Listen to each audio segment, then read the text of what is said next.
তো প্রতিদিনের মতো আজকে সকালে উঠেও আমি তরকারি করে নিলাম। আজকে সয়াবিন আলুর তরকারি করলাম। তারপর আমাকে থেকে দেখলাম প্রায় 9:30 বেজে গেছে। তো যাই হোক, ফ্রেশ ট্রেশ হয়ে স্নান করে আর কি বেরিয়ে পড়লাম। তো বাইরে বেরিয়ে দেখি কি বৃষ্টি পড়ছে, ঘর থেকে যদিও বোঝা যায় না।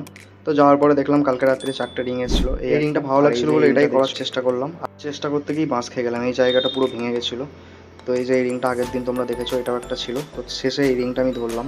তো এই রিংটার যেহেতু পাথর ছিল না, তাই আমাকেই আনতে যেতে হলো পাথরটা। তো পাথরটা তো নিয়ে এসে রিংটা স্টার্ট, এই যে এই রিংটা ফিনিশ করার পর প্রায় 7টা পাথর আছে, 70 মিনিট সময় লেগে গেছে আমার এটা করতে। তো যাই হোক, এই যে আগের দিন যে রিংটা করেছিলাম সেটা আবার রিটার্ন এসছে, কারণ দুটো পাথর উঠে গিয়েছিলো। তো তোমাদেরকে এই কারণেই দেখালাম যে পলিশ করার পর কত সুন্দর লাগে।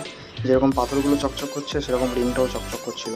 তো যাই হোক, তারপরে খিদে পেয়ে গেছিলো, রুমে চলে এলাম। তো আজকে চানাচুর একটু পেঁয়াজ দিয়ে মেখে ভাতটা খেয়ে নিলাম। আর এই তো যাই হোক, লাঞ্চ টাঞ্চ কমপ্লিট করে চললাম। তো রাস্তাতে যেতে যেতে সেট ফোন করলো, ফোন করে বললো দোকানে চাবি লাগিয়ে তোমরা চলে এসো উদনা স্টেশন।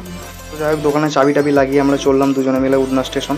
টোটোওয়ালাটা 150 টাকা ভাড়া চাওয়ায় আমরা 100 টাকা যেহেতু দিয়েছি, তাই আমাদের একটু ঘুরিয়ে ঘুরিয়ে নিয়ে গেল। যাই হোক, এটা হচ্ছে সেই উদনা স্টেশনের ভিড়। তো যাই হোক, উদনা স্টেশন থেকে ফেরার পর গোল্ডেন মার্কেট দেখতে পেলাম, জানি না সেটা গোল্ডের কিনা।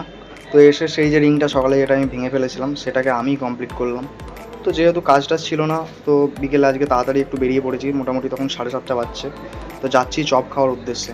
প্রায় 2 কিলোমিটার হেঁটে হেঁটে আমরা গেলাম একটা চপের দোকানে। আমার সঙ্গে যে ছিল সে চেনে আর কি, এই যে 10 টাকার মুড়ি আর চপ আর বেগুনি নিলাম। তো তারপর তাদেরই একটা দোকান ছিল, সেই দোকানে পালিশের কাজ হতো, মানে আমার সঙ্গে যে ছেলেটা গিয়েছিল। তো সেখানে গিয়ে এই রিংগুলো দেখছিলাম, এগুলো মেটেলের রিংগুলো, গোল্ডেন নয়। আর এইভাবে এই যে পালিশের কাজ হয়। তো যাই হোক, তারপরে তাদের ছাদে উঠলাম, ওই যে রাস্তা দেখতে পাচ্ছ। আর এদিকে ঘুরে আমি অবাক হয়ে গেছি যে অটোগুলো আবার কোথা থেকে এলো। তারপরে ছাদে ঘোরাঘুরির পর আমরা আকাশে ঠিক এরকম সুন্দর একটা মেঘ দেখতে পাচ্ছ, পুরো কালো অন্ধকার হয়ে গেছিল। হঠাৎ ওদের রুম থেকে চলে এলাম, চিকেন নিয়ে নিলাম রাত্রে রান্নার জন্য বৃষ্টি হওয়ার আগে। তো চিকেন নিতে নিতেই প্রায় বৃষ্টি শুরু হয়ে গেল।